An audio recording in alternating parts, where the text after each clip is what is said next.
last month we talked about having high hopes for a new lens, and then maybe it sits on your shelf or in your drawer far more than you expected. I talked about my dear lens baby, poor little baby, never on my camera. But actually that's not true now because I used it on my D500 last week, at least a little bit. It was fun. It's still not something I'm going to be grabbing on a regular basis though. You guys were all very active in the comments of that video, so let's talk about some of those comments. Eric Rossi says that he loves his 50mm f1.4 and he's used it maybe twice. Fortunately, Eric does use a lot of other gear and he makes videos about it.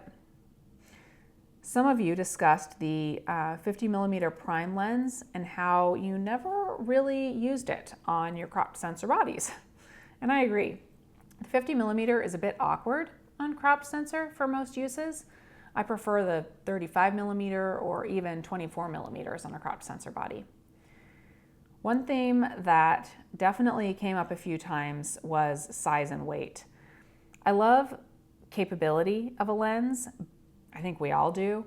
But the moment you start talking wide apertures and telephoto, or wide apertures and zoom, or wide apertures and telephoto zoom, or wide apertures and ultra wide, size and weight always come into play. So many times I have simply brought a small prime with me or even the 18 to 55 kit zoom lens rather than the big guns.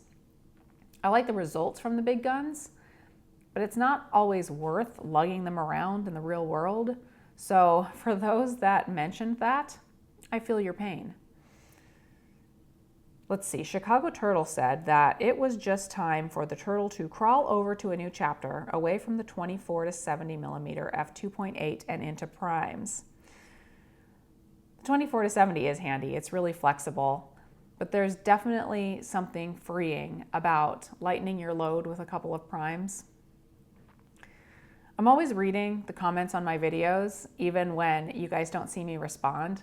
And as usual, you guys kept it nice, informative, and respectful in the comments, and it's really nice to see. But now my question to you all this time is the opposite of what I asked you before. What is your go-to lens? What is the lens that you find yourself putting back on the camera most often? What's on your camera right now, ready for anything that comes your way? Let me know in the comments.